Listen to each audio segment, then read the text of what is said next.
সৎকর্ণ দ্বারা। মানে কর্ণ কি অসৎ হয়? হ্যাঁ হয়। এই যে আমরা এখানে বসে আছি, কেউ এখানে বসে থেকে কর্ণ কিন্তু অসৎ দিকে, অর্থাৎ অন্য দিকে। তাই বলছেন সৎকর্ণ পীযুষে, শ্রবণের দ্বারা পান করিবে। কি পান করিবে? কথা অমৃতম, ভগবানের লীলা কথা। ইয়াসমিন সৎকর্ণ পীযুষে ইয়াচস্থিত বরে স্রকিত। আর সেই কথা শ্রবণ করলে তীর্থে গিয়ে স্নান করার প্রয়োজন নেই, ইহাতে স্থিত স্নানের ফল হয়ে যায়। তাই বলছেন সূত্রাঞ্জলি রূপ স্পৃশ্য দনুতে কর্মবাচসাম। আর এই কর্মবন্ধন থেকে যদি মুক্ত হতে চাও, ভগবানের লীলা কথা কর্ণরূপী শ্রবণের অঞ্জলি দ্বারা গ্রহণ করো। কারণ আমাদেরকে গ্রহণ করতেই হবে যদি মুক্তি লাভ করতে চাই। এই ভব সংসার হইতে যদি আমরা মুক্তি লাভ করতে চাই, শুনো এই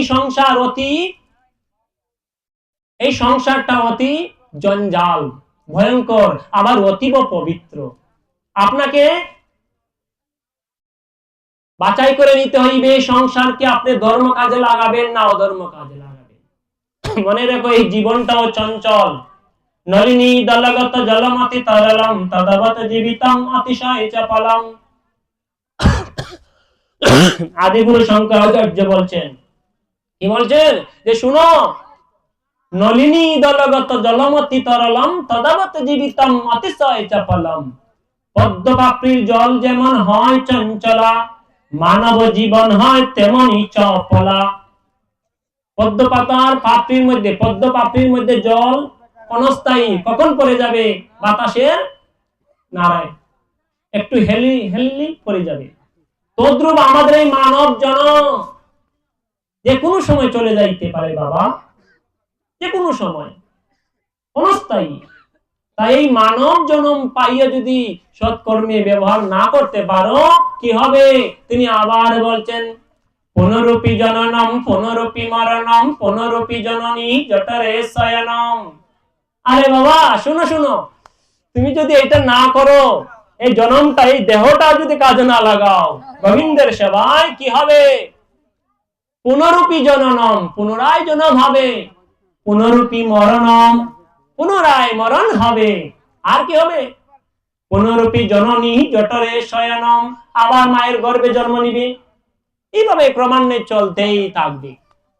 দুঃখ কষ্টের মধ্যে জন্ম মৃত্যু থাকবে। তাই বলছেন আদিগুরু শঙ্করাচার্য আবার বলছেন ভজ গোবিন্দম গোবিন্দম ভজ মূঢ়মতে। ওরে মূঢ়গণ, গোবিন্দকে ভজনা করো, গোবিন্দকে ভজনা করো, ভজনা করো গোবিন্দকে। গোবিন্দ একমাত্র আমাকে উদ্ধার করবেন এই কলির পাপ হইতে। আমরা গোবিন্দকে ভজনা করতে হয়, গোবিন্দের প্রতি শ্রদ্ধা নিষ্ঠা ভক্তি রাখতে হবে।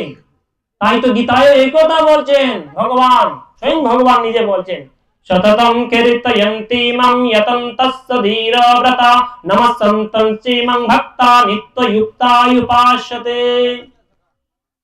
শ্রীমদ্ ভগবদ গীতার নবম অধ্যায়ের 14 নং শ্লোকে বলছেন সততম কীর্তয়ন্তি, সর্বদাই আমার কীর্তন করো।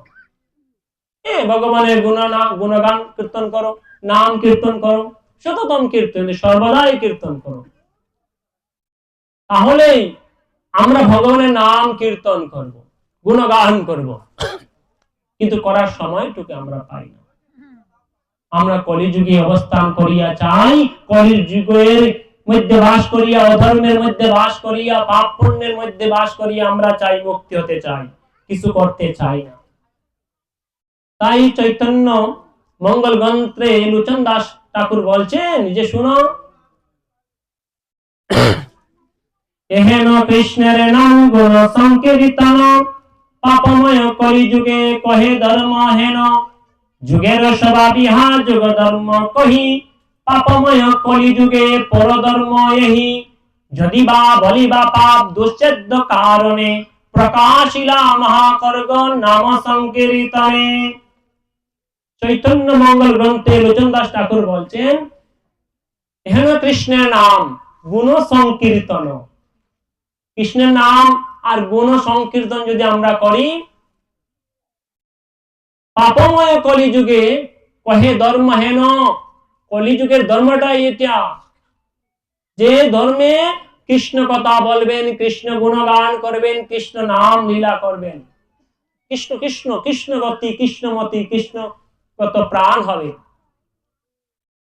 আর আমার মহাপ্রভু কি করছেন, যদি বা বলি বা পাপ দুশ্চেদ্য কারণে এই কলিযুগের পাপ বলিবার শেষ নাই, বলে শেষ করা যায় না। আমি যে ভক্ত আছি,